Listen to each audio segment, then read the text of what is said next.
Hi മക്കളെ, നമ്മള് മലയാളത്തിൽ ഏതൊക്കെ ചിഹ്നങ്ങൾ പഠിച്ചു? ഐ വരെയുള്ള ചിഹ്നങ്ങൾ പഠിച്ചല്ലേ? ഇനി ഓ, ഓ, ഔ, അം ഈ 4 ചിഹ്നങ്ങളാണ് പഠിക്കാനുള്ളത്. അത് നമുക്ക് ഇന്ന് തന്നെ അങ്ങ് പഠിച്ചു തീർക്കാം. ഇത് കഴിഞ്ഞ് നമുക്ക് വ്യഞ്ജനാക്ഷരങ്ങളിലേക്ക് പോകാം. അപ്പോൾ ഇത് വേഗം തന്നെ പോകാം. അപ്പോൾ ഐ വരെയുള്ള ചിഹ്നങ്ങൾ എല്ലാവരും പഠിച്ചോ? പഠിച്ചു എന്ന് വിശ്വസിക്കുന്നു. കമന്റ് ചെയ്യണേ. അതേപോലെ കൂടുതൽ ക്ലാസ് വേണമെങ്കിൽ അതും കമന്റ് ചെയ്യുക കേട്ടോ. എങ്കിൽ നമുക്ക് വേഗം വീഡിയോയിലേക്ക് പോകാം കേട്ടോ. ഇനി ഓയുടെ ചിഹ്നമാണ്. ഓ ഓ എഴുതുന്നത് എല്ലാവർക്കും അറിയാമല്ലോ. എല്ലാരും എഴുതി പഠിച്ചു എന്ന് വിചാരിക്കുന്നു. ഓ ഇതാണ് അല്ലെ? ഓയുടെ ചിഹ്നം എന്ന് പറയുന്നത് ഇതാണ്. ഇത് നമ്മൾ നേരത്തെ ഈ ചിഹ്നം പഠിച്ചിട്ടില്ലേ? നമ്മൾ എന്തിനാണ് ഈ ചിഹ്നം പഠിച്ചേ? എയ്ക്കല്ലേ? അപ്പൊ ഈ എയുടെ ഒരു ചിഹ്നവും ഈ ചിഹ്നം ഏതിന്റെ ആയിരുന്നു? ആയുടെ. എയുടെ ചിഹ്നവും ആയുടെ ചിഹ്നവുമാണ് ഓയ്ക്ക് വരേണ്ടത്. ഇതാണ് ഓ എന്ന അക്ഷരത്തിന്റെ ചിഹ്നം. നോക്കിക്കേ, എല്ലാരും ഒരു ഓ എഴുതിക്കേ. എഴുതിയോ? എന്നിട്ട് എയുടെ ഒരു ചിഹ്നം കൊടുത്തേ. എയുടെ അല്ല, എയുടെ ഒരു ചിഹ്നം കൊടുത്തോ. എന്നിട്ട് ആടെ ഒരു ചിഹ്നം അവിടെ കൊടുത്തേ.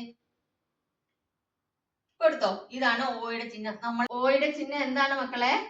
കണ്ടോ? ഓ എഴുതിക്കേ എല്ലാവരും. ഒന്നും കൂടെ എഴുതിയോ? ഓയുടെ ചിഹ്നം എന്താണ്? ഇതാണ് ഓയുടെ ചിഹ്നം. ഈസി അല്ലേ? എല്ലാരും ഒന്നും കൂടെ ഒന്ന് എഴുതിക്കേ. ഓയുടെ ചിഹ്നം എന്താണെന്നുള്ളത്. ആദ്യമേ നമ്മള് എയുടെ ഒരു ചിഹ്നം ഇട്ടു, ആയുടെ ഒരു ചിഹ്നം ഇട്ടു. ഇതാണ് ഓടെ ചിഹ്നം. ഈ ഓ ഇതാണ് ഓ. എല്ലാവർക്കും അറിയാം അല്ലേ? അതിന്റെ ചിഹ്നം എന്താണ്? നമ്മൾ ഒരു ചിഹ്നം ഇട്ടില്ലേ മക്കളെ? അതേ ചിഹ്നം ഇടുക. എന്നിട്ട് ഈ ചിഹ്നം തന്നെയാണ് ഇവിടെയും വരിക. ഇതുപോലെ തന്നെ ഒരു മാറ്റം. ഓയുടെ ചിഹ്നത്തിന് ഈ ചിഹ്നമാണ് ഓയ്ക്കിട്ടെങ്കിൽ എയുടെ ചിഹ്നമാണ് ഓക്കിടേണ്ടത്. വേറെ മാറ്റമൊന്നുമില്ല. ഇത് എയുടെ ചിഹ്നമാണെങ്കിൽ ഇത് ഓയുടെ ചിഹ്നം, എന്നിട്ട് ആടെ ചിഹ്നം ഇടുക. അത്രേ ഉള്ളൂ കേട്ടോ. നോക്കൂ, ഓ. ഈസി അല്ലേ? എഴുതിക്കേ എല്ലാരും. ഓ എഴുതിക്കേ. എഴുതിയോ? എന്നിട്ട് ചിഹ്നം ഇട്ടേ. ഇതിന്റെ ചിഹ്നം ഏതാ വരിക? എയുടെ ചിഹ്നം ഇട്ടു. ഓൾറെഡി ഇവിടെ ഓയ്ക്ക് ഒരു ചിഹ്നം ഉണ്ടല്ലേ? അത് നമ്മൾ ഇങ്ങോട്ട് ഇട്ടു. അത്രേ ഉള്ളൂ മക്കളെ. ഒന്നും കൂടെ എഴുതി കാണിക്കാം.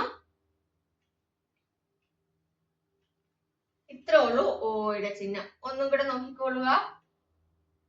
എയുടെ ഒരു ചിഹ്നം ഇട്ടു, ആയുടെ ഒരു ചിഹ്നം ഇട്ടു. ഇതാണ് ഓയുടെ ചിഹ്നം. ഈ ഔവിന്റെ ചിഹ്നം. ഔ ഇങ്ങനെയാണെന്ന് എല്ലാവർക്കും അറിയാം അല്ലേ? അതിന് ഓൾറെഡി ഒരു ചിഹ്നമുണ്ട്. ആ ചിഹ്നം തന്നെയാണ് ഔവിന്റെ. നോക്കൂ, ഈ ചിഹ്നം തന്നെയാണ് ഔവിന്റെ. ഒന്ന് എഴുതിക്കൊള്ളുക. ഔ എഴുതുക. ഔ എഴുതിക്കുക എല്ലാവരും. അതിന്റെ ചിഹ്നം എന്താണ്? ഇത്. ഇത്രേ ഉള്ളൂ മക്കളെ. ഒന്നും കൂടെ കാണിക്കാം കേട്ടോ. ഇത് ഔ ആണ്. ഔവിന്റെ ചിഹ്നം എന്ന് പറയുന്നത് ഇതാണ്. ഈ അമ്മിന്റെ ചിഹ്നം എന്ന് പറയുന്നത് ഈ ഒരു ചെറിയൊരു പൂജ്യം അല്ലെ? ഇത് തന്നെയാണ് അമ്മിന്റെ ചിഹ്നം. എഴുതുന്നത് നമ്മൾ എങ്ങനെയാണ്? ഇങ്ങനെ. അപ്പൊ ഇതിന്റെ ചിഹ്നം എന്ന് പറയുന്നത് ഇതാണ്. കണ്ടോ? ഇത്രേ ഉള്ളൂ. കൂടുതൽ ഇത് ഈസി ആയതുകൊണ്ട് തന്നെ ഔവും അമ്മും മക്കള് ഇരുന്ന് പഠിക്കുക കേട്ടോ. മനസ്സിലാക്കി പഠിക്കുക. അത്രേ ഉള്ളൂ.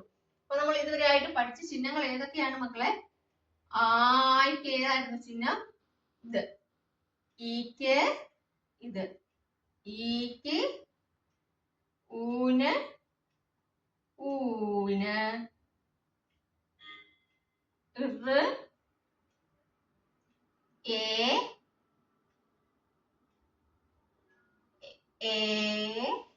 ഐക്ക്